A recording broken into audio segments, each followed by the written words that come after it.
reiteradamente nos dice que debemos orar. El mismo Señor Jesucristo dijo que si pedimos, recibiremos.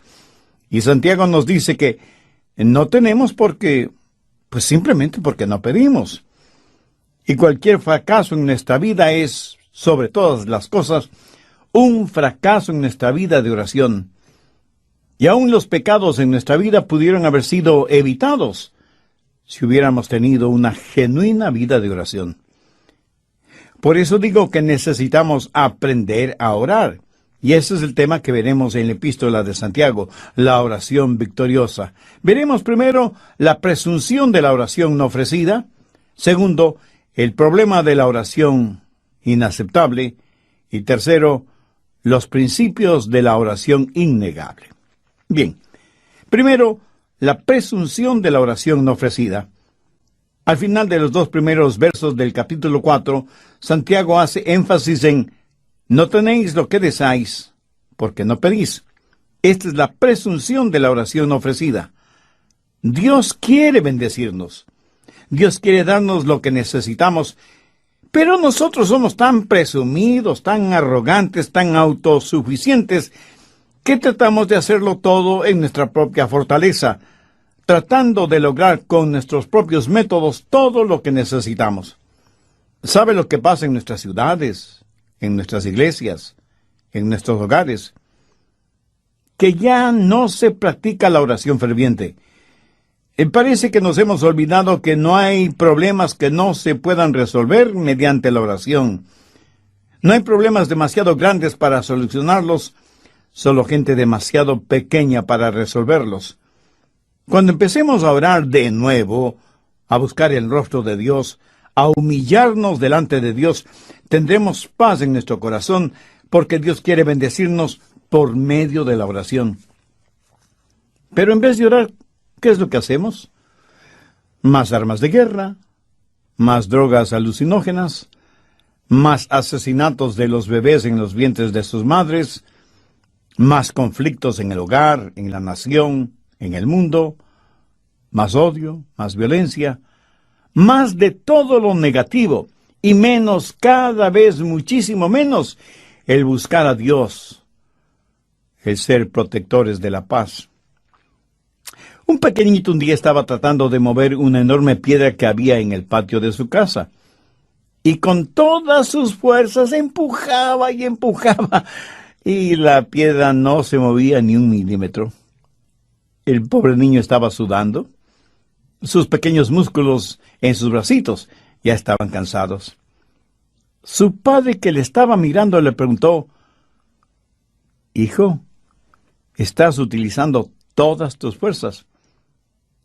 Y el niño le contestó: «Sí, papá, creo que utilicé todas mis fuerzas». Y el papá le respondió: «Querido hijo, eso no es cierto, porque no me has pedido a mí que te ayude». Espero que entienda la analogía. A veces llevamos cargas y problemas y nos esforzamos y luchamos y decimos que estamos haciendo tanto como podemos, pero no logramos aligerar la carga ni resolver ni uno solo de los problemas. Pero, ¿le hemos pedido a nuestro Padre Celestial que nos ayude? ¿Hemos eslabonado nuestra vida a la de Él? Pudiera ser que Dios quiere bendecirnos, y la razón por la que no la hace es muy simple: porque no se lo pedimos. Cuando yo era un estudiante universitario en la Florida, mi esposa y yo vivíamos en un pequeño apartamento que tenía un remedo de patio. Pero en ese patio había un hermoso árbol de naranjas, pero de naranjas agrias. Una tarde, desde la ventana, había un muchachito que miraba furtivamente por encima de la cerca. Era evidente que intentaba robarse algunas naranjas. Seguramente no sabía que eran naranjas agrias. ¿Alguna vez usted ha chupado una naranja agria? Creo que no hay fruta más amarga que esa. Se tiene la sensación que desde la boca y la laringe y todo su aparato digestivo se reduce. Pero claro, es solo una sensación, no una realidad. En fin, el muchachito saltó la cerca, arrancó 2 naranjas del árbol y salió a toda velocidad, perdiéndose por el camino. Yo hubiera dado cualquier cosa por ver la expresión de ese niño cuando chupó la naranja agria. En Proverbios 27:7 leemos: al hambriento todo lo amargo es dulce. También dice que el pan del engaño es dulce, pero después su boca se llenará de grava. Ahora piense, ¿qué hubiera pasado si ese pequeño hubiera venido a mí y me hubiera pedido que le regale 1 o 2 naranjas? Pues yo le hubiera explicado que esas eran naranjas agrias, bonitas como decoración, pero no tan buenas como alimento, y le hubiera regalado algunas frutas frescas de las que teníamos. Sabía que la falta de oración es un pecado. Busque 1 Tesalonicenses 5:17. Dice: orad sin cesar. Y en Lucas 18:1 Jesús contó una parábola sobre la necesidad de orar siempre y no desmayar. Escúcheme, cuando usted no ora, no solo que deja de recibir una bendición, sino que está pecando. En Marcos 14:38, el Señor Jesús les dijo a sus discípulos: velad y orad, para que no entréis en tentación. La oración hará que un hombre deje de pecar, pero el pecado hará que un hombre deje de orar. No hay sustituto para la oración. Nuestra vida no es más grande que nuestra vida de oración. Mi amigo, no es tan importante lo que aparentamos ser cuando estamos frente a las otras personas, sino lo que realmente somos cuando estamos a solas, sea en nuestra casa o en un cuarto de hotel. Segundo, el problema de la oración inaceptable. Muchas veces el problema no es que no oramos, sino que oramos, pero Dios no acepta nuestra oración. ¿Por qué? Veamos lo que Santiago dice al respecto. Capítulo 4, versos 3 y 4. Pedís y no recibís, porque pedís mal, para gastar en vuestros deleites. Oh almas adúlteras, ¿no sabéis que la amistad del mundo es enemistad contra Dios? Cualquiera, pues, que quiera ser amigo del mundo, se constituye enemigo de Dios. Santiago está hablando de la oración que no es aceptada por Dios. Algunas personas hacen largas oraciones en voz alta, y sin embargo sus oraciones no son contestadas. ¿Por qué? Porque tienen una motivación equivocada. Hay gente que quiere sacrificar la respuesta a sus oraciones en el altar de su lujuria. No buscan la gloria de Dios, simplemente están orando para satisfacer sus propios deleites.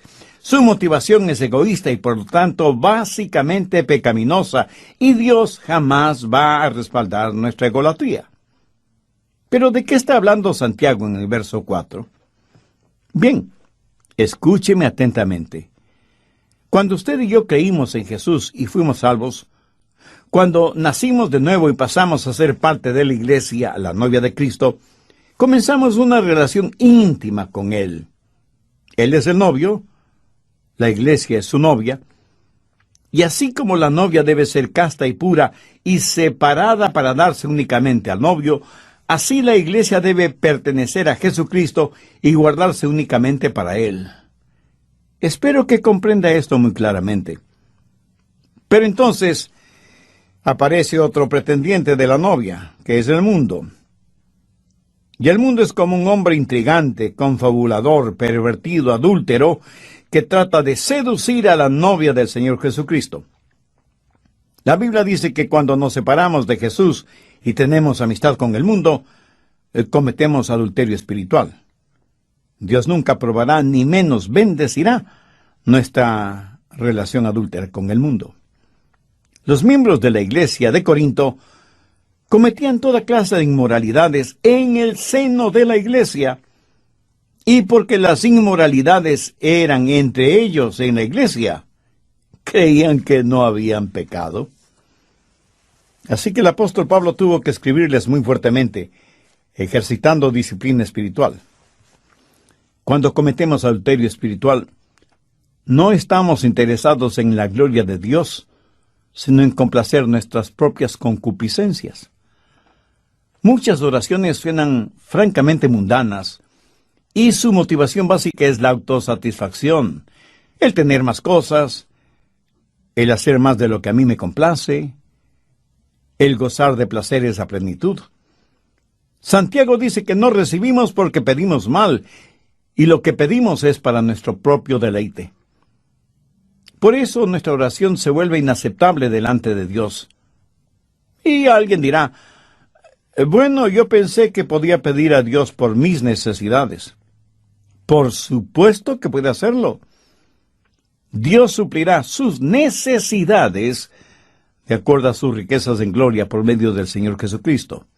Pero escúcheme, sus deseos egoístas siempre serán negados, pero sus necesidades legítimas nunca le serán negadas. Usted puede orar por necesidades reales y Dios hará la provisión necesaria. Pero si usted pide para complacer sus apetitos materiales, mi amigo, se lo digo francamente, usted está perdiendo el tiempo. Tercero, los principios de la oración innegable. ¿Cómo podemos orar y que nuestras oraciones no sean negadas? ¿Cómo podemos orar para que Dios nos escuche? ¿Cómo podemos orar para eslabonar nuestra vida con el Dios omnipotente? Santiago nos da 5 principios básicos que son vitales para usted, para mí, para todos nosotros. Primero, sensibilidad al Espíritu. Veamos Santiago 4:5. ¿O pensáis que la Escritura dice en vano, el Espíritu que Él ha hecho morar en nosotros nos anhela celosamente? ¿Quién es el Espíritu que mora en nosotros? Pues el Espíritu Santo. Y aquello de que nos anhela celosamente, en el original griego no tiene ninguna connotación sensual o sexual. El Espíritu Santo anhela celosamente, profundamente, determinadamente morar en nosotros. El Espíritu Santo que hace morada en nosotros anhela la devoción de nuestro corazón. ¿Sabe lo que Dios demanda de nosotros antes de que oremos? Demanda nuestro corazón. ¿Y sabe lo que el Espíritu Santo nos dice mientras mora en nosotros? Entrega tu devoción total a Cristo. El Espíritu Santo nos anhela celosamente por causa de Cristo. La Biblia enseña que Dios es un Dios celoso. Algunas personas no entienden esto. Piensan que cuando se habla de celos, siempre es algo malo. Pero los celos no siempre son malos.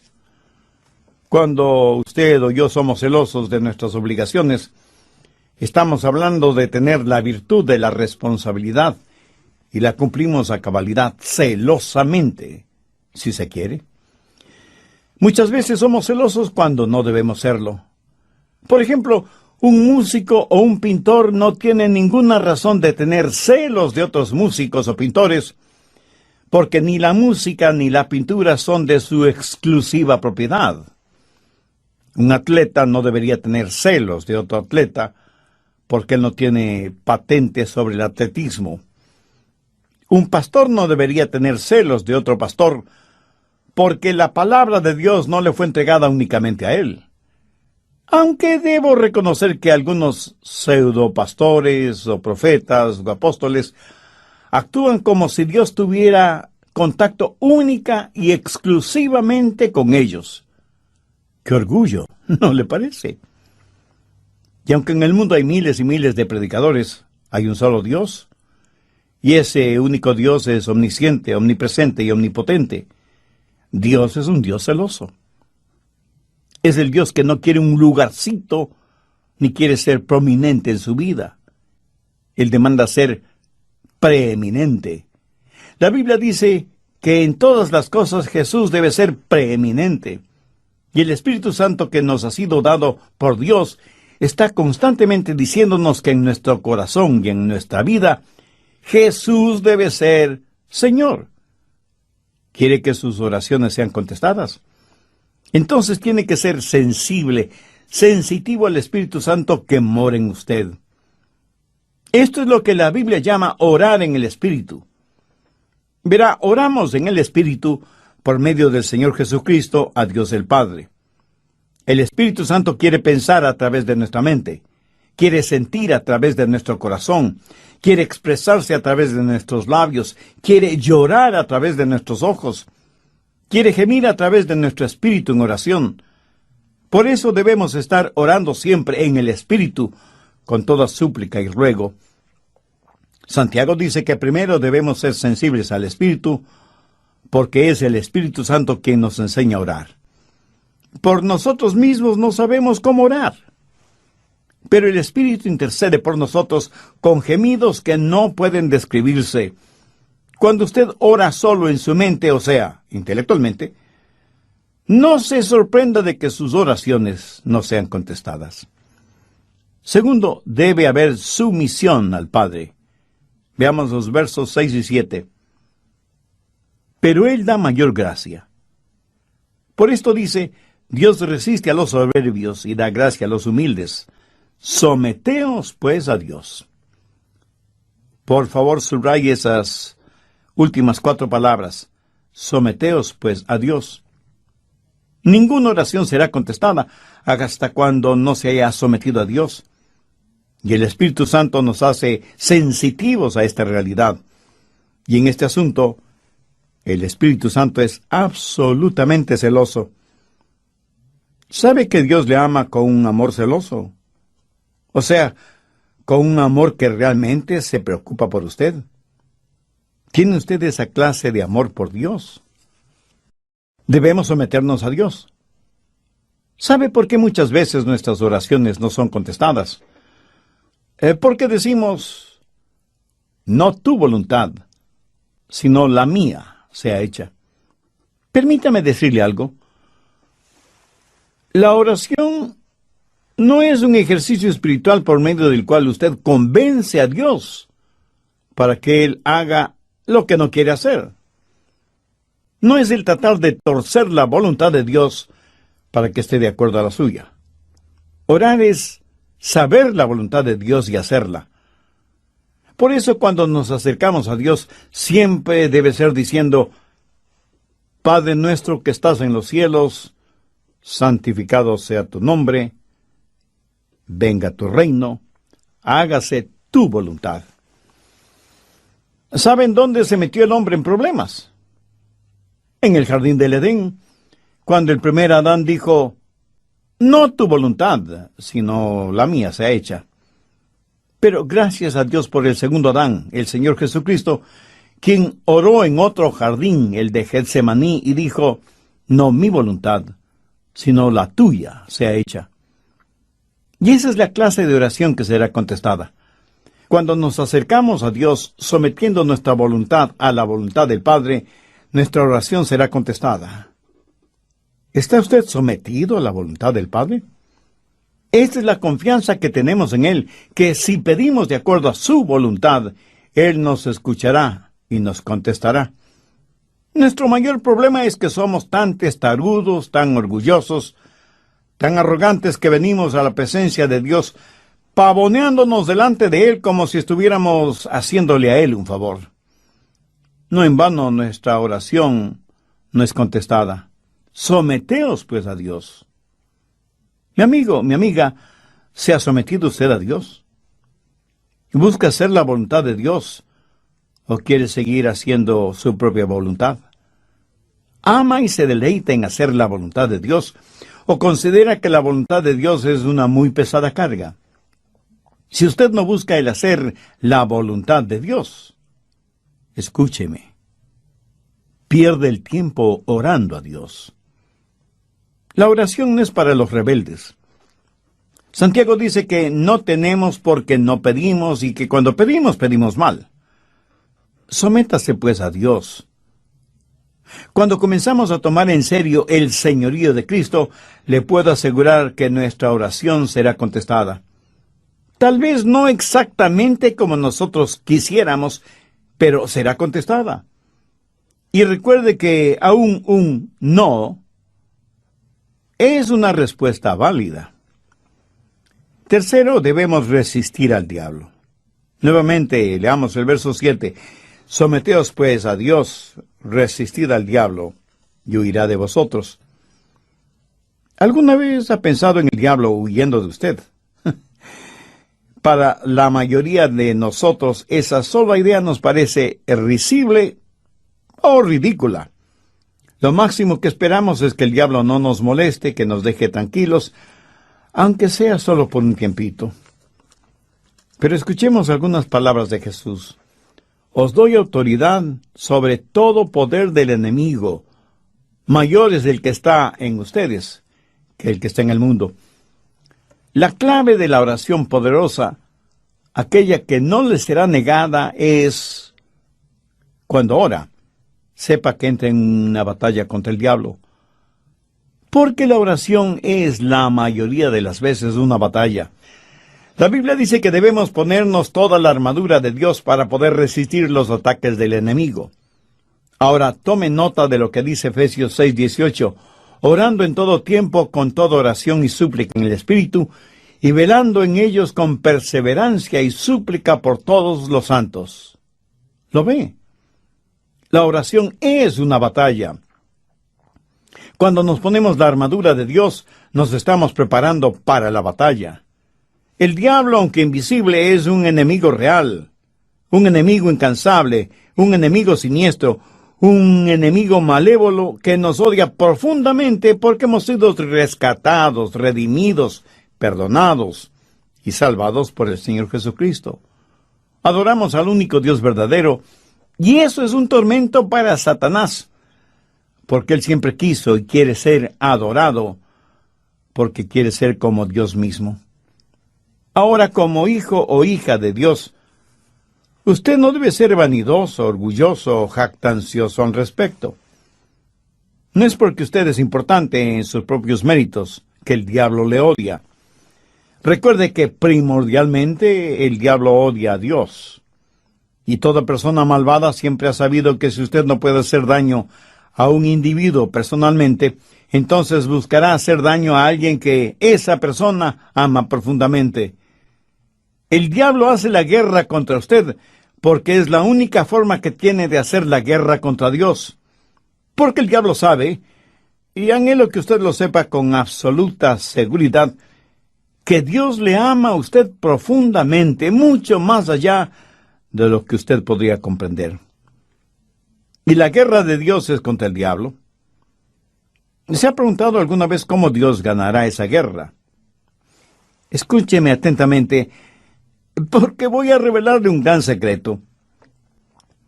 Dios ganará esa guerra contra el diablo por medio de las oraciones de sus redimidos. El omnipotente Dios se ha limitado voluntariamente a nuestras oraciones. Dios actúa cuando oramos, y es por eso que la oración es un verdadero campo de batalla.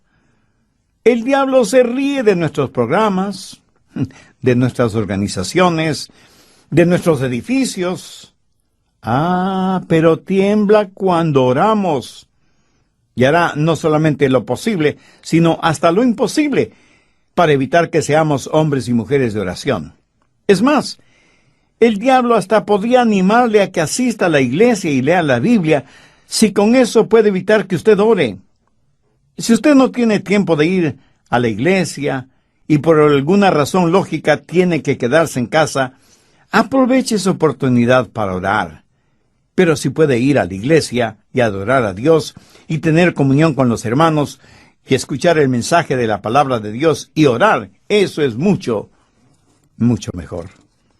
Mi amigo, lo que le estoy diciendo lo puedo resumir en lo siguiente. No hay sustituto para la oración. Al diablo no le interesa lo que yo predico. Creo que hasta nos anima a tener una vida religiosa centrada en lo que nosotros queremos hacer y cómo lo queremos hacer, si con eso logra que no utilicemos el poder que Dios nos ha dado para que se haga realidad por medio de la oración honesta y persistente, recordando lo que la Biblia dice, orad sin cesar. Una vez que somos sensibles a la voz del Espíritu Santo y nos sometemos a la voluntad del Padre, entonces, escúcheme bien, entonces y solo entonces estaremos listos a resistir al diablo y sus acechanzas. Permítame enfatizar la siguiente verdad. Antes de resistir al diablo es mejor que se someta a Dios. Usted tendrá que enfrentar tremendos problemas.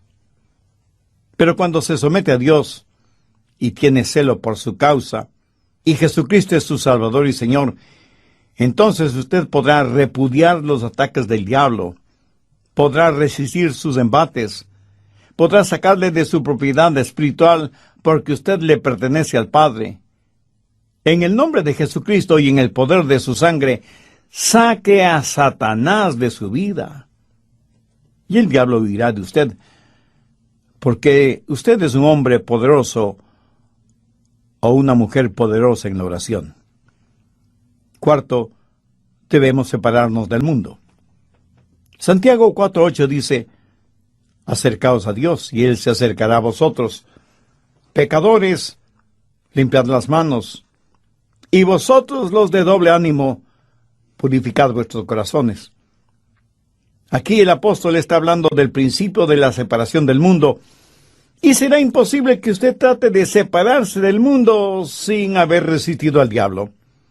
Y no podrá resistir al diablo hasta que no se haya sometido a Dios. Y no podrá someterse a Dios hasta que no sea sensible a la voz del Espíritu Santo. Pero una vez que se ha sometido a Dios y ha resistido al diablo, es el tiempo de separarse del mundo.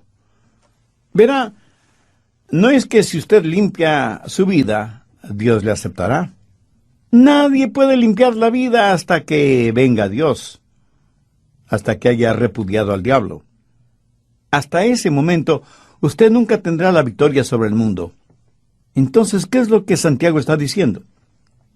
Que cuando llegamos a este punto en nuestra vida de oración, no podemos llegarnos a Dios con las manos sucias, con corazones divididos o con doble ánimo. No podemos llegar a Dios por dos caminos. En Santiago 4:4 leemos, ¿no sabéis que la amistad del mundo es enemistad contra Dios?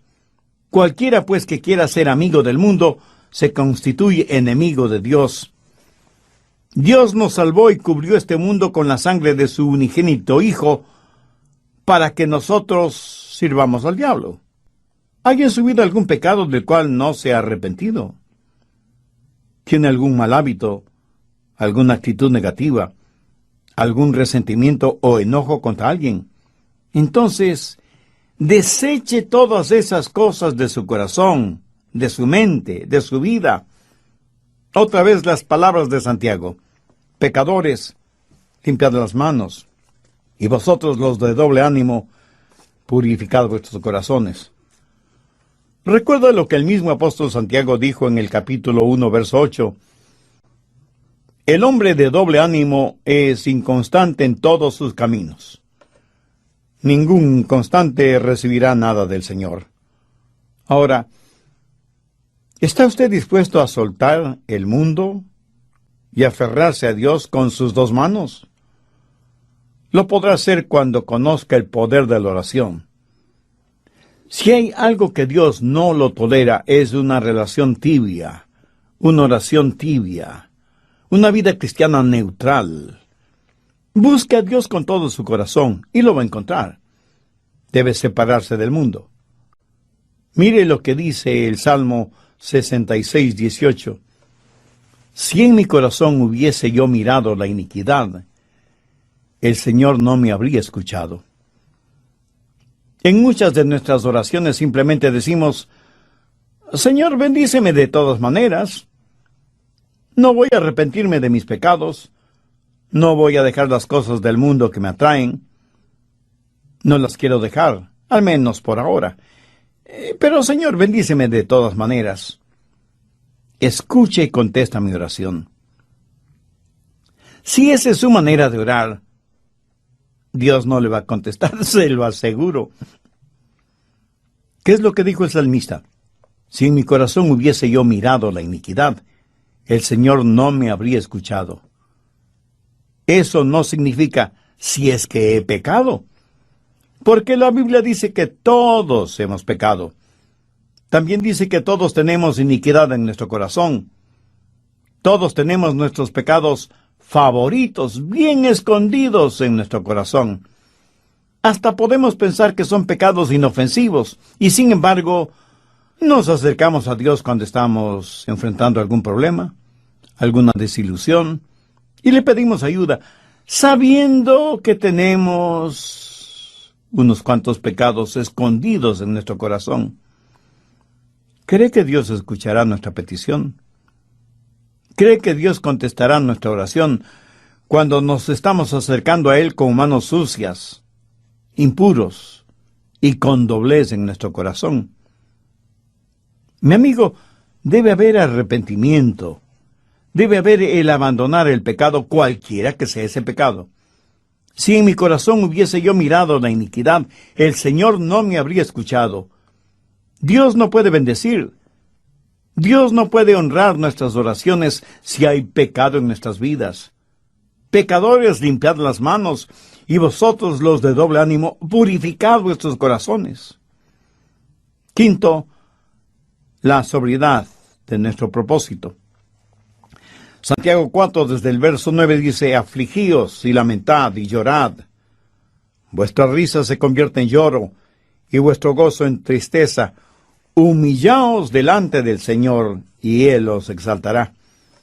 Le daré una razón más por qué nuestras oraciones no son contestadas. Porque nuestras oraciones no son fervientes. Son frívolas, superficiales, tibias, fácilmente enunciadas y más fácilmente olvidadas. Y Santiago nos dice que debemos orar con la urgencia que determinada situación exige, y de acuerdo a la urgencia de la necesidad. Debemos aprender a clamar y llorar delante de Dios. El profeta Ezequías estaba moribundo, lloró a Jehová y dijo, he andado delante de ti en verdad y con íntegro corazón. He hecho las cosas que te agradan. ¿Cómo le contestó Dios? Yo he oído tu oración y he visto tus lágrimas. Qué hermoso. Amigo, ¿ha visto Dios sus lágrimas? Hay cualquier cantidad de organizadores, pero no los suficientes agonizadores. Y esto me lo estoy diciendo a mí mismo. ¿Cuándo fue la última vez que usted derramó lágrimas por su alma hipotecada al diablo?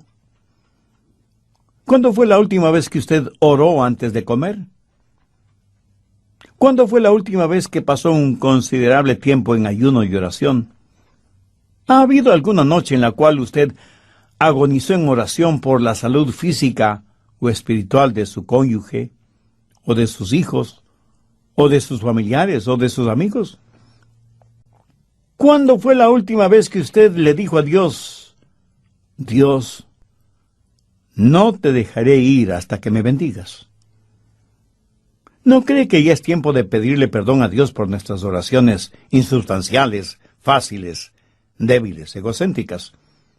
¿No cree que ya es tiempo de quebrantarnos en oración delante de Dios? El rey David supo esto por experiencia propia, por lo cual pudo decir, los sacrificios de Dios son el espíritu quebrantado, al corazón contrito y humillado no despreciarás tú, oh Dios. Santiago es muy serio cuando habla de la oración. Por eso dice, la oración eficaz del justo puede mucho. Con profunda tristeza he notado que en la práctica del cristianismo en este siglo falta primordialmente la oración ferviente. Mucho de lo que se considera oración en muchas iglesias, independientemente de su denominación, no es nada más que una piadosa verborrea espiritual. Que Dios nos ayude como creyentes y como miembros de alguna iglesia bíblica y cristocéntrica a aprender el secreto de la oración victoriosa, no una realidad.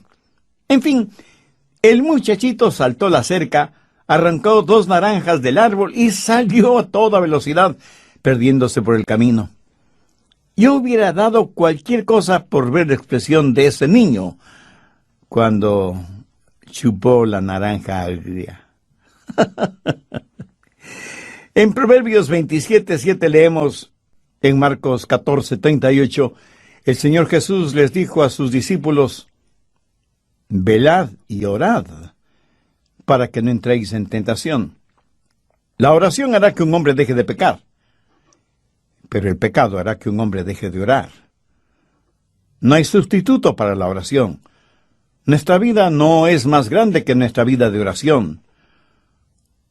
Mi amigo, no es tan importante lo que aparentamos ser cuando estamos frente a las otras personas, sino lo que realmente somos cuando estamos a solas, sea en nuestra casa o en un cuarto de hotel. Segundo, el problema de la oración inaceptable. Muchas veces el problema no es que no oramos, sino que oramos, pero Dios no acepta nuestra oración. ¿Por qué?